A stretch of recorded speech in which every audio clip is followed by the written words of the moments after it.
Shalom at maligayang pagbabalik sa Israel kasama si Aling at maligayang pagdating sa aming espesyal na Pentecostes.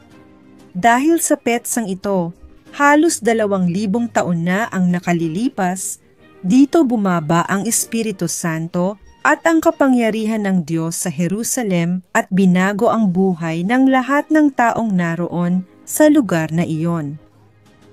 At ang kaganapang ito ay nagbago rin ng kasaysayan ng buong sangkatauhan. Ngayon, aalamin natin ang eksaktong lugar kung saan ito nangyari at tunay nating mauunawaan ang mga detalye nito. Kaya kung handa na kayo, simulan na natin.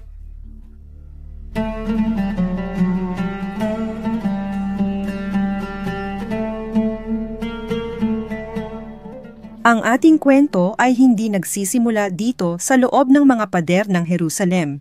Sa halip, nagsisimula ito sa labas, sa tuktok ng bundok ng mga Olibo, sapagkat si Jesus, 40 araw matapos ang kanyang muling pagkabuhay ay umaakyat sa tuktok ng bundok kasama ang kanyang mga disipulo upang magpaalam sa kanila. At bago siya umakyat sa langit, sinabi niya sa kanila na huwag silang lalayo, na huwag silang aalis ng Jerusalem. At ipinangako niya sa kanila ang Espiritu Santo at ang kapangyarihan ng Diyos. Ngunit tatanggap kayo ng kapangyarihan kapag bumaba sa inyo ang Espiritu Santo, at kayo'y magiging mga saksi ko sa Jerusalem, sa buong Judea at Samaria, at hanggang sa dulo ng mundo.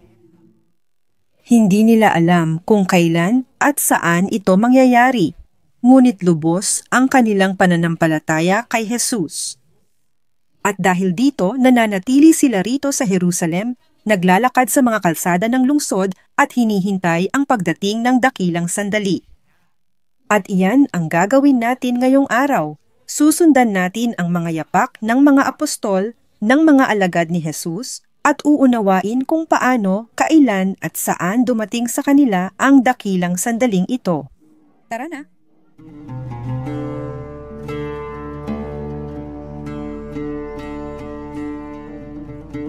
At ang mga alagad ay nanatili dito sa Jerusalem, hinihintay ang katuparan ng pangako ni Jesus. Ngunit lumilipas ang mga araw at lumilipas pa at lumilipas pa at parami ng parami ang mga tao sa lungsod.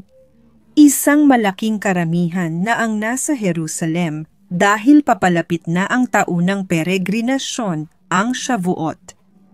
Sinasabi sa atin ng Biblia na may 3 taunang peregrinasyon papunta sa templo ng Jerusalem. Ang una ay tabernakulo, ang pista ng mga kubol. Ang pangalawa ay Pesa, ang Paskwa ng mga Hudyo na siyang panahon din ng pagpapakasakit ni Kristo. At ang ikatlo at huling beses ay Shavuot, ang pista ng mga linggo. Ipinaliwanag sa Levitico 23 na dapat magbilang ng 7 linggo mula sa Paskwa. Ibig sabihin nito, 7 beses na 7 ay 49 na araw at sa ika-50 araw ay ipinagdiriwang ang pista ng Shavuot. Ipinagdiriwang ng pista ang simula ng anihan, lalo na ng trigo, at pati na rin ang pagtanggap ng batas ni Moises sa bundok Sinai.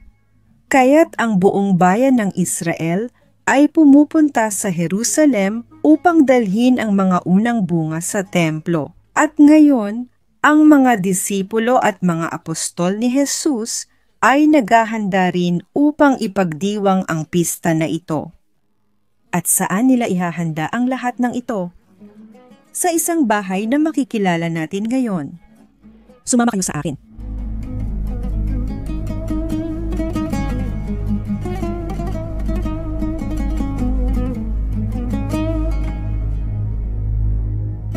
Nandito tayo ngayon sa bundok ng Sion at si Jesus ay narito 7 linggo na ang nakalipas kasama ang kanyang mga disipulo.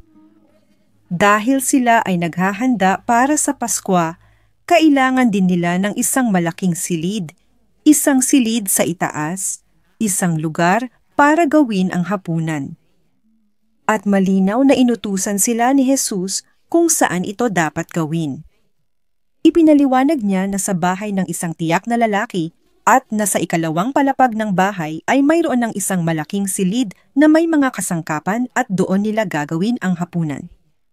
Tingnan ninyo, narito ang pasukan at sa loob ay may hagdang paakyat sa ikalawang palapag.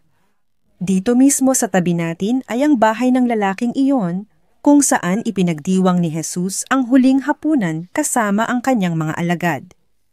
Tayo na, pumasok din tayo at umakyat para tuklasin ang koneksyon ng lugar na ito sa pagbaba ng Espiritu Santo, ang kapangyarihan at Pentecostes.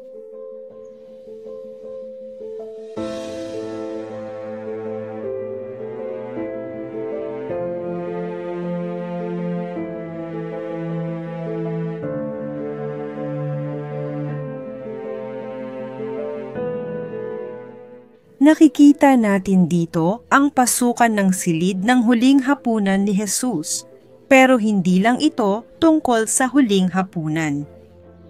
Sabay nating suriin ang Biblia. Alam natin na pagkatapos ng pag-akyat ni Jesus, may naging problema, isang malaking problema. May kulang na isang apostol. Pinili ni Jesus ang 12 apostol, para ito ay kumatawan sa 12 tribo ng Israel. Ngunit isa sa 12 apostol na ito ay si Judas, na nagtaksil kay Jesus kapalit ng 30 pilak at pagkatapos ay kinitil din ang sarili niyang buhay. Kaya sa puntong ito ng kasaysayan na ating pinag-uusapan, pagkatapos ng pag-akyat ni Jesus, 11 na lang ang mga apostol. At dahil dito, sinasabi sa atin ng Biblia na bumalik sila sa Jerusalem pagkatapos ng pag-akyat ni Jesus. At umakyat silang muli sa silid sa itaas. Anong silid sa ikalawang palapag ang tinutukoy mo? Posibleng ito rin ang silid kung saan naganap ang huling hapunan. Kaya bumalik sila sa parehong lugar na ito at dito nila pinili ang ika-12 apostol na si Matias. At dumating na nga ang Shavuot, ang pista ng anihan, 50 araw matapos ang Paskwa, na kilala natin bilang Pentecostes at nakasulat sa Biblia na silang lahat ay nagtipon sa parehong lugar. Anong lugar ito? Malamang sa parehong lugar kung saan sila madalas magtipon, sa lugar kung saan nila ipinagdiwang ang huling hapunan at pati na rin ang pagpili kay Matias, at doon din tayo papasok ng sabay-sabay ngayon.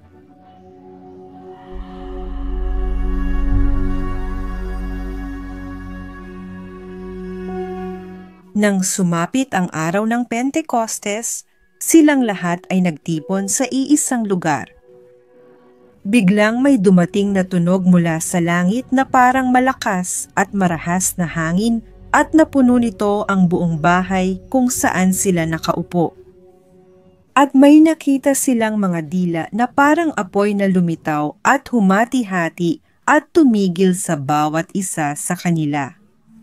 Lahat sila ay napuspos ng Espiritu Santo at nagsimulang magsalita sa iba't ibang wika ayon sa ipinagkaloob ng Espiritu sa kanila na kanilang salitain. At tinuruan sila ng Espiritu Santo na magsalita sa ibang mga wika. At ano ang ibig sabihin nito? Ang pagsasalita sa ibang mga wika ay maaaring mga hulugan ng pagsasalita sa isang hindi kilala o hindi tiyak na wika. Pero noong araw na iyon, nagsimula rin silang magsalita ng literal sa ibang mga wika. Ang Jerusalem noon ay puno ng daan-daang libong tao na nagmula pa sa malalayong lugar at nagsasalita ng iba't ibang mga wika. At narinig nila ang mga disipulo ni Jesus na nagsasalita sa kani-kanilang sariling wika. At sila ay labis na nagulat. Nagtanong sila kung paano nakakapagsalita sa aming mga wika ang mga Galileyong ito. Dahil noong panahong iyon, ang isang karaniwang tao mula sa Galilea ay magsasalita lamang ng Aramaiko at Hebreo. At bigla nilang narinig ang mga Galileyong ito na nagsasalita ng Griego, Latin, Ehipsyo, Siryako, Fenicio at maging ng Berber. Tingnan ninyong mabuti ang mga pader na ito, ang mga haliging ito. Ang tanong natin ay, ito ba ang mga haligi? Ito ba ang orihinal na silid na naging saksi sa pagbaba ng Espiritu Santo? At ang sagot ay hindi. Dahil sa kasamaang palad, ang gusaling ito ay ilang beses ng bahagyang nasira at muling itinayo. Ang mga paghuhukay na arkeolohikal dito ay labis na limitado. Ang tanging arkeologong talagang nakapaghukay sa complex na ito ay si Jacob Pinkerfeld. At noong siya ay naghukay, ano ang kanyang natagpuan? Iba't ibang mga makasaysayang patong. Natagpuan niya ang isang patong mula sa panahon ng mga krusada na siyang nakikita natin dito. Karamihan sa mga haligi at pader ay orihinal mula sa panahon ng mga krusada. Sa ilalim nito, nakatagpo siya ng mga natuklasan mula sa panahon ng Bizantino, na siyang unang opisyal na panahong Kristiyano ng Israel, at sa ilalim ng lahat ng ito ay natagpuan niya ang mga labi ng isang gusali mula sa unang siglo. At ngayon, ipapakita rin namin sa inyo ang isang bahagi ng gusaling iyon. Kaya kapag nakikita natin ang silid na ito ngayon, alam natin na hindi ito ang orihinal. Pero nandito tayo mismo sa lugar ng Baysada do Espiritu Santo. Pagkatapos ng Baysada do Espiritu Santo, nagsimulang mangaral si Pedro sa isang napakaraming tao. Literal na libu-libong tao. Pero malinaw na hindi kasya ang libu-libong tao sa isang silid na ganito kaliit. Lalo na dahil alam natin na ang silid ay may mga kasangkapan noon. Ang alam natin ay pagkatapos bumaba ang Espiritu Santo, ang kaganapan ng Pentecostes ay nagpatuloy pa. Saan? Sa mga kalsada ng bundok Sion. At habang si Pedro ay lumalabas mula sa silid na ito upang mangaral, tayo rin ay lalabas dito upang maintindihan kung ano talaga ang nangyari at makita pa ang iba pang arkeolohiya ng lugar na ito. Sumama kayo sa akin.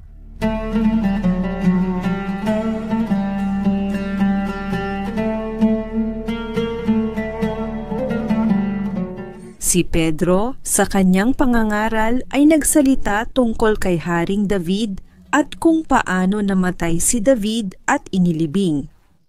At ang kanyang libingan ay narito pa rin sa atin hanggang sa kasalukuyan. At saan nga ba matatagpuan ang tradisyonal na libingan ni Haring David? Nasa ilang metro lang mula sa kinaroroonan natin ngayon. Pumasok at ipagpatuloy natin ang pag-alam sa kasaysayan.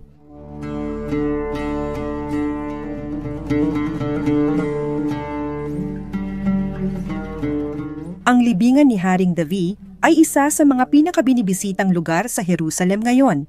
Dito pumupunta ang mga Hudyo, Kristiyano at Muslim upang alalahanin ang dakilang Haring David.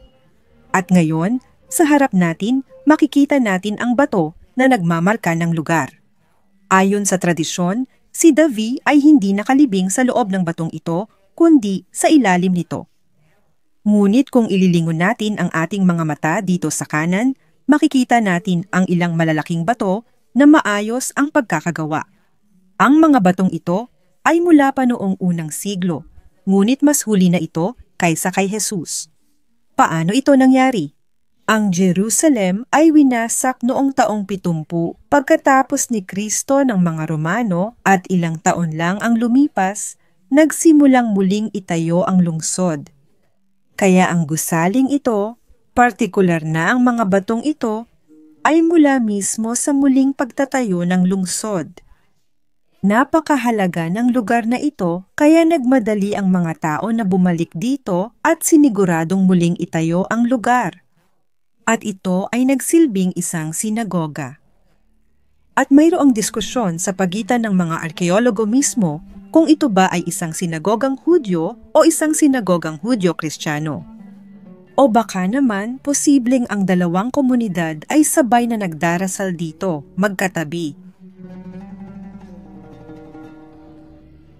Ang malalaking bato na nakita natin na kinilala ni Pinkerfeld bilang mula pa noong unang siglo ay isang napakahalagang palatandaan ng kasaysayan ng lugar na ito.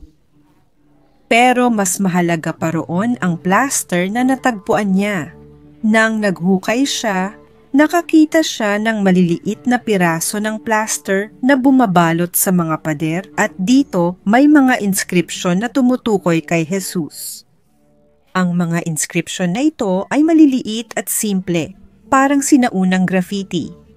Isa sa mga ito ay may mga inisyal ng mga salitang Griego na maaaring isalin bilang tagumpay, tagapagligtas, awa, na isang pahayag ng mga Kristiyano na ginagamit noong sinaunang panahon. At ang isa pang graffiti ay mas kahanga-hanga pa. Maaari itong isalin mula sa Griego bilang O Jesus, upang ako'y mabuhay o Panginoon ng autokrata. Ngunit sa kasamaang palad, ang arkeologong si Pinkerfeld ay pinaslang sa isang pag-ataking terorista na ginawa ng mga sundalong Jordanian noong 1956 habang siya ay nasa Ramat Rahel, nakatabi lang ng Jerusalem. At lahat ng pananaliksik na ginawa niya tungkol sa mga inskripsyong ito ay hindi na nailathala ng opisyal. At dahil dito, wala tayong lahat ng impormasyon tungkol sa mga inskripsyong ito, kung ano talaga ang natagpuan at kung may iba pang mga teksto doon. At pati na rin ang mga inskripsyong ito, dahil dito ay hindi rin naa-access ng publiko. Malinaw na ipinapakita ng mga inskripsyong ito ang koneksyon ng lugar na ito kay Jesus at sa kanyang kasaysayan. At ang kanyang ipinropesiya tungkol sa bundok ng mga olibo, ilang araw bago iyon, ay natupad dito sa bundok Sion. Sapagkat ang banal na espiritu ay bumaba, ang kapangyarihan ng Diyos ay bumaba sa kanila. At hindi lamang sa mga apostol, kundi sa araw ding iyon, mahigit 3,000 tao ang tumanggap ng banal na espiritu at nagbagong loob. At sa bundok ng mga olibo, sinabi rin ni Jesus sa kanila na sila ang magiging kanyang mga saksi sa Jerusalem, sa buong Judea, sa Samaria at hanggang sa dulo ng mundo. At kaya napakahalaga ng Pentecostes dahil sa sandaling ito ng Pentecostes, nang nagsimula silang matutong magsalita ng iba't ibang wika, maaari na nilang turuan ang lahat ng tao mula sa iba't ibang bansa na narito sa Jerusalem na makilala ang pananampalataya kay Jesus. Kaya, ang mensahe, ang ebanghelyo, ay nagsisimulang maipahayag kapag ang mga tao ay bumalik sa kanilang mga bansa pagkatapos ng Shavuot, pagkatapos ng Pentecostes, dala-dala nila ang mensahe. At hindi lang ang mga taong ito, kundi pati na rin ang mga apostol at disipulo dito, nagsimula na rin silang maglakbay sa buong mundo. Kapag nandito tayo sa bundok ng Sion, nagsisimula tayong makakita ng mga tao mula sa iba't ibang bansa. Basta tayong kung huminto dito. Kapag tumigil tayo dito ng ilang minuto, makikita natin ang mga tao mula sa Brazil na dumadaan, mga tao mula sa Amerika, Tsina, Aprika, lahat ng bansa sa mundo ay patuloy na pumupunta sa Jerusalem dahil may malalim silang pagnanais na malaman kung saan talaga nangyari ang lahat. At binubuksan ng Pentecostes ang mga pintuan ng mensahe ni Jesus para sa buong mundo, kahit saan man sila naroroon at lalo na kung anong wika ang kanilang sinasalita.